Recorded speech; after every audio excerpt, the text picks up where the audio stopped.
Bismillahirrahmanirrahim. Assalamualaikum warahmatullahi wabarakatuh.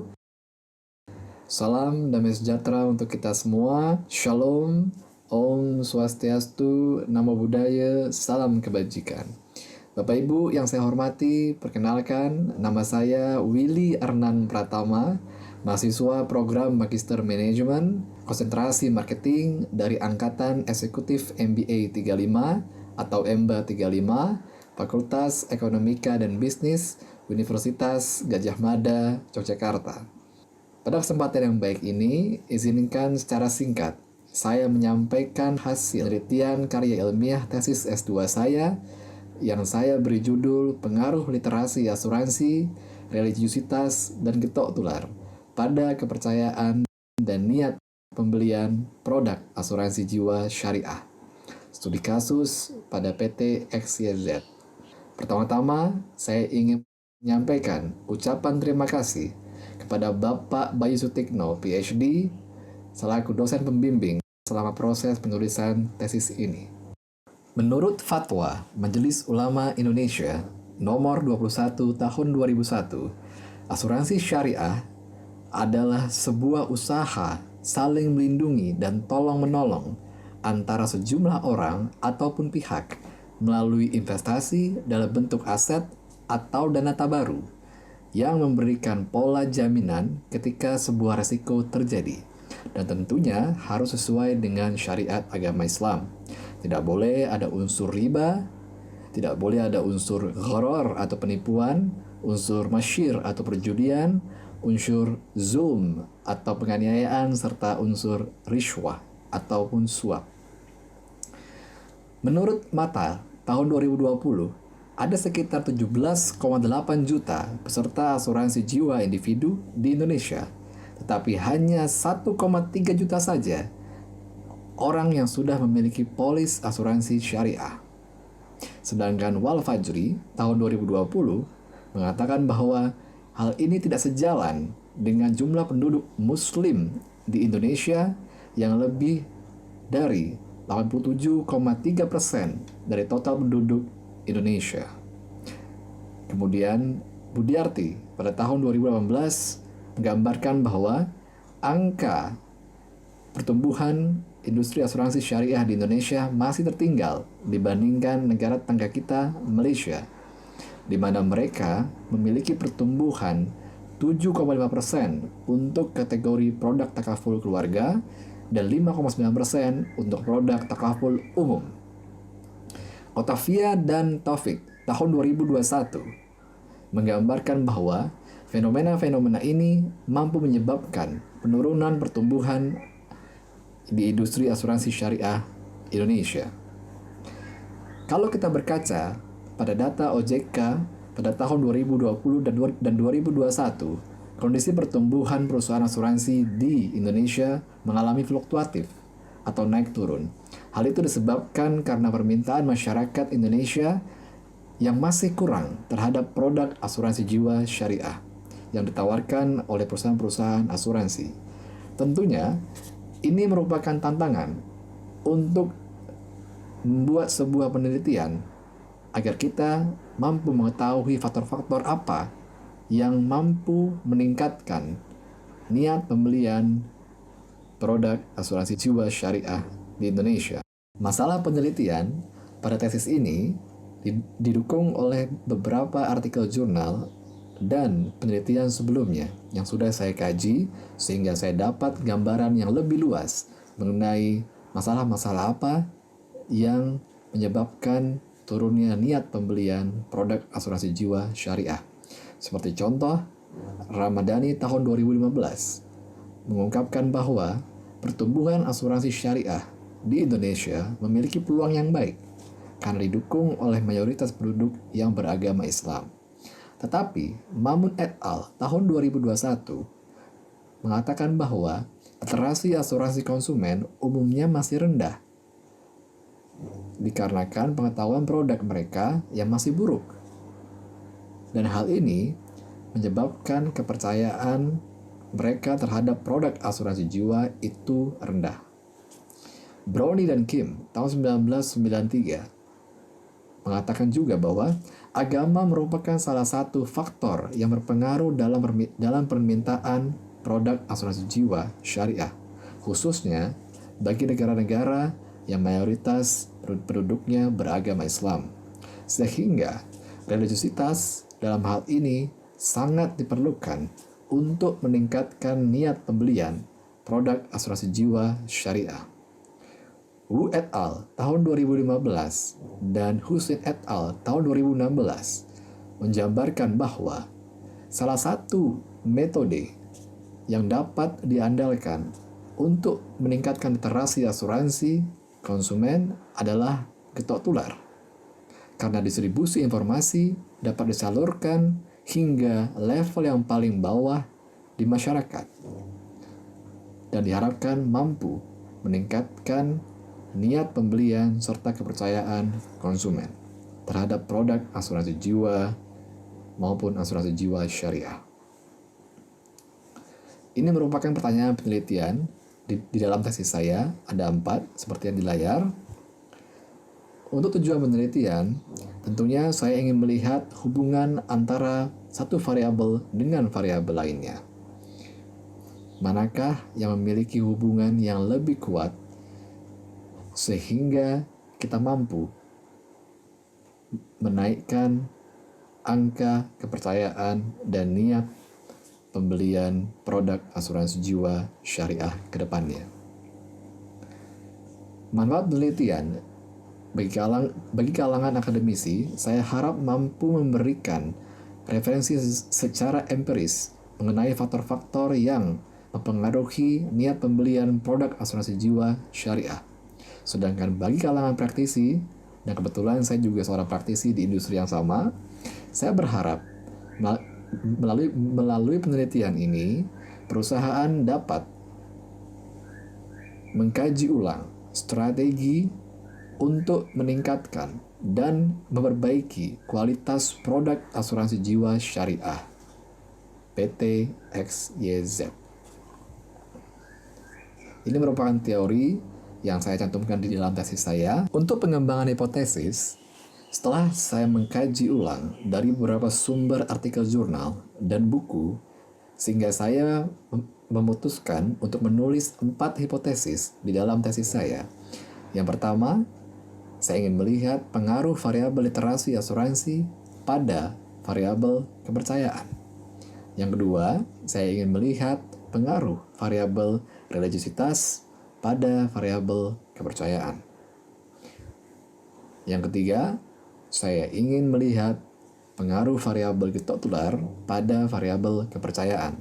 Dan yang terakhir tentunya saya ingin melihat pengaruh variabel kepercayaan pada peningkatan niat pembelian produk asuransi jiwa syariah. Dan semua itu saya harapkan hubungannya adalah positif. Ini merupakan model penelitian yang saya tulis di dalam tesis saya secara komplit dan lengkap. Dari beberapa sumber artikel jurnal yang saya baca, saya menemukan bahwa variabel kepercayaan merupakan variabel dependen bagi 3 variabel lainnya, yaitu variabel literasi asuransi, variabel religiositas, dan variabel getok tular.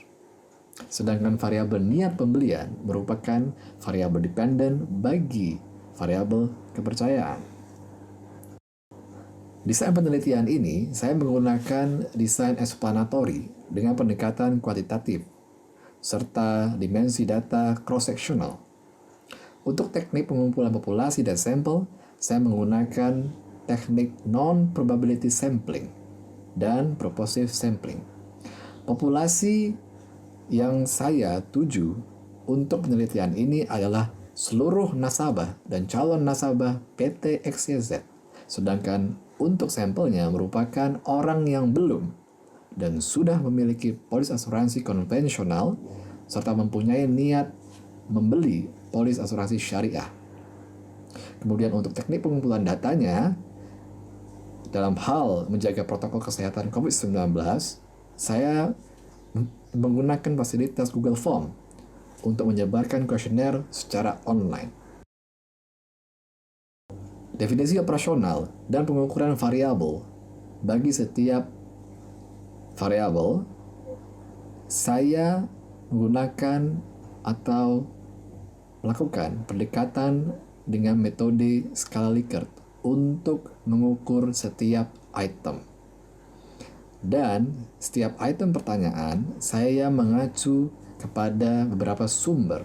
Seperti contoh, WDG et al. Tahun 2019 saya gunakan sebagai referensi untuk mengukur variabel literasi asuransi, dan seterusnya.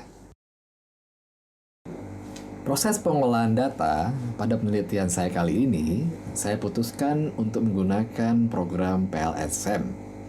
Dikarenakan kriteria sample size pada penelitian saya kali ini sesuai dengan kriteria syarat sample size program PLSM.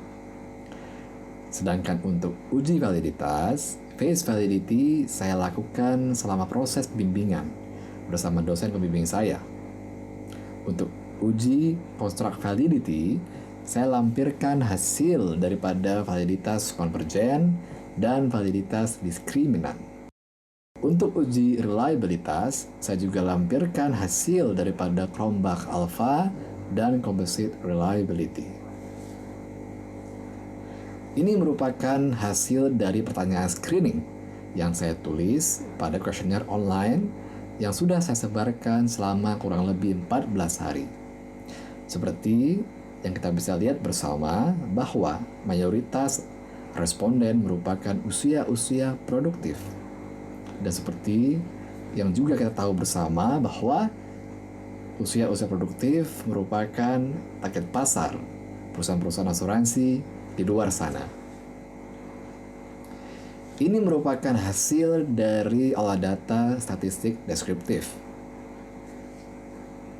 Kita bisa lihat hasil dari setiap atau variabel itu sangat bervariasi. Dapat dilihat dari angka ratanya dan angka standar deviasinya. Kemudian untuk hasil uji validitas konvergen bagi setiap item pengukuran, alhamdulillah semua dapat dinyatakan valid karena sudah melebihi standar minimum, yaitu sudah melebihi angka 0,7 sesuai dengan sumber artikel jurnal yang saya baca.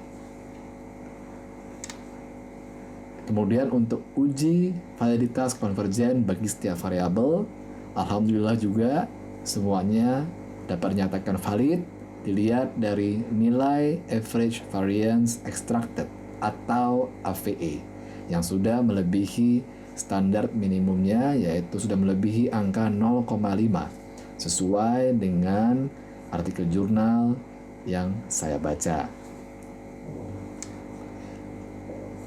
Kemudian untuk hasil uji validitas diskriminannya juga setiap item semua sudah valid. Di sini tidak ada yang berpotensi untuk kanibalisme di sini, ya, Bapak Ibu.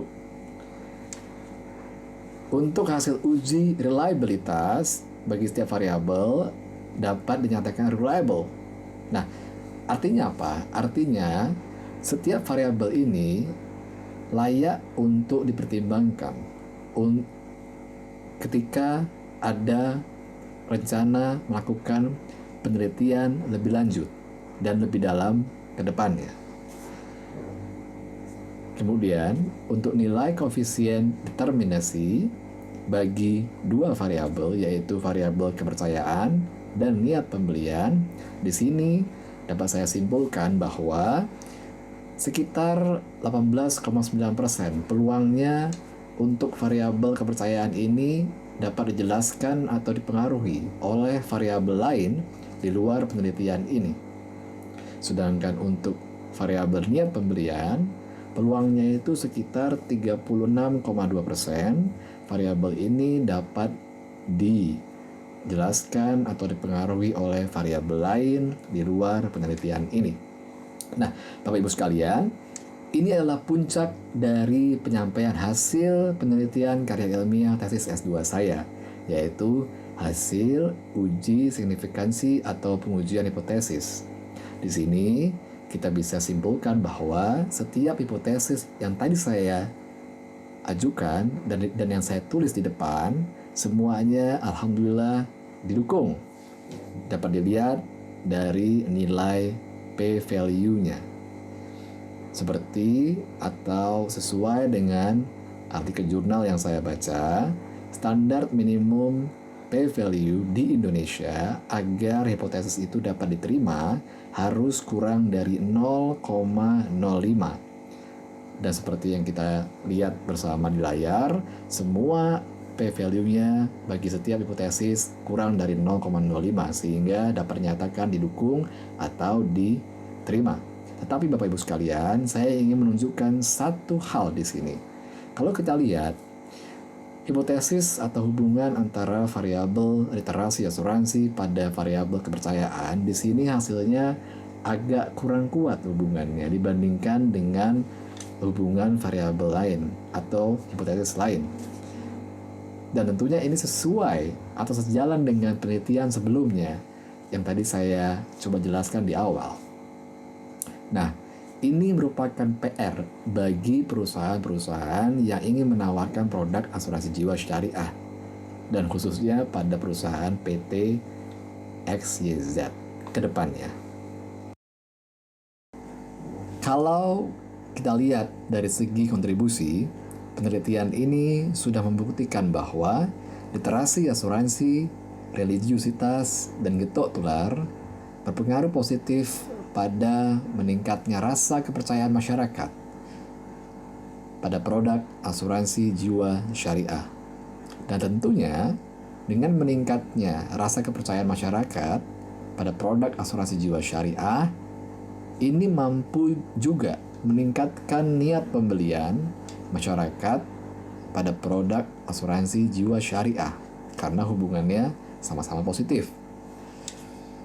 Sedangkan dari segi dunia praktisi, saya berharap penelitian ini mampu memberikan gambaran kepada perusahaan-perusahaan asuransi, khususnya pada PT XYZ yang menjual produk asuransi jiwa syariah, agar mampu melakukan edukasi kepada masyarakat mengenai produk asuransi jiwa syariah dengan mempertimbangkan faktor-faktor yang tadi saya sudah sampaikan di awal, sehingga harapannya mampu meningkatkan rasa kepercayaan masyarakat pada produk asuransi jiwa syariah.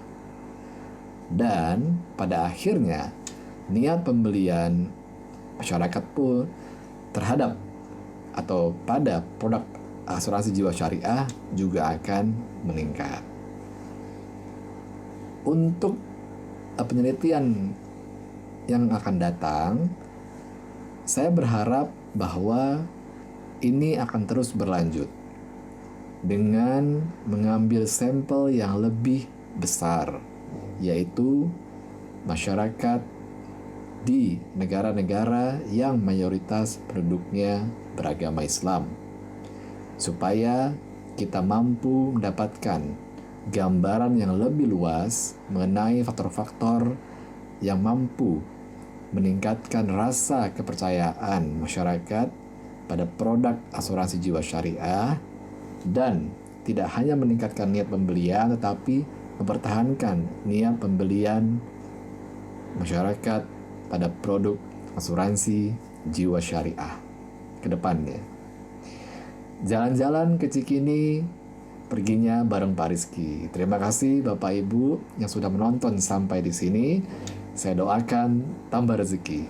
Saya tutup. Wassalamualaikum warahmatullahi wabarakatuh.